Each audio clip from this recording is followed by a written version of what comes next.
Thank you to our very impressive set of witnesses for being here today. You each possess tremendous expertise on global energy economics and sanctions, and we look forward to your insights. This hearing is entitled Restricting Rogue State Revenue, Strengthening Energy Sanctions on Russia, Iran, and Venezuela. When our subcommittee last convened on October 25th, in the wake of the horrific terrorist attack on Israel by Hamas, we examined the sanctions regime against the nation that stands behind and funded the barbarism, Iran. Our expert witnesses informed us of the sources of revenue of the Iranian state, most of which relate to the export of hydrocarbons and related products and the means, illicit or authorized, by which Iran is able to access those funds. Today, as promised, we will expand on that discussion. As it happens, not just Iran, but two other countries in the new axis of evil are petrostates, or something to that effect, Russia and Venezuela. These three countries' dependence on a single category of exports should provide the United States and our allies with substantial leverage over their economies, as the global market for these commodities is large and liquid. Moreover, the United States is one of the largest producers in the world, as are several of our historically close allies, notably Saudi Arabia, the world's largest swing producer. Unfortunately, as other committees of this Congress have explored, the Biden administration has suppressed or impeded North American hydrocarbon production, even as they have emptied out our emergency reserves for short-term political points. At the same time, the Biden administration has taken a consistently weak approach to enforcing the energy sanctions that would have the strongest economic impact on Russia, Iran, and Venezuela. Iran's ghost fleet continues to feed the Chinese industrial economy and its teapot refineries with little if effort to stop the flow by the United States. Russia's oil and gas, the most economically significant exports, have been either excluded from sanctions or subjected to a fake control scheme that either set the price cap above the market price for Urals or, when that was exceeded, exempted the exports.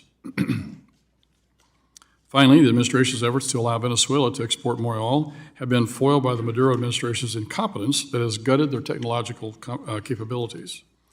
Overall, this weak approach to energy sanctions has had the domestic political benefit of putting a material downward pressure on the price of oil, but with the negative consequence of enriching those enemy states while hurting domestic producers. Furthermore, unlike the United States, China depends on imported energy, so the ability to import deeply discounted gas and oil from all three countries has been a substantial benefit to our main strategic rival. Overall, the administration's approach to the global hydrocarbon market is backwards and strategically counterproductive. Iran has been emboldened to throw its weight around the Middle East from Yemen to Gaza, with it or its proxies directly attacking U.S. military sites and warships essentially without consequence.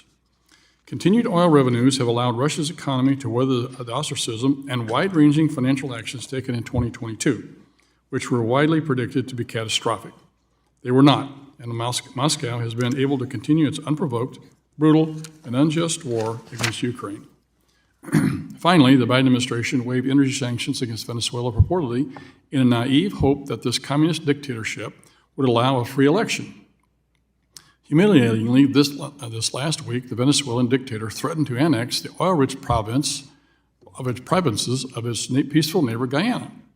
It seems that in just 2 years, the Biden administration's wrong-headed energy policies may have helped start or sustain wars on 3 separate continents. That's quite a record. Instead, the United States and our allies should return to an approach of strongly reinforcing energy sanctions against these rogue regimes to weaken our enemies.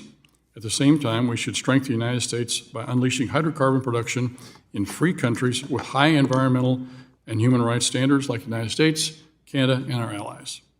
We should be working with our friends to maintain low prices and high global supply, even while reducing the share that these rogue states provide. Today, we will explore what such an approach could look like by better understanding the energy economics and vulnerabilities of each of these countries so that we can legislate solutions and pressure them.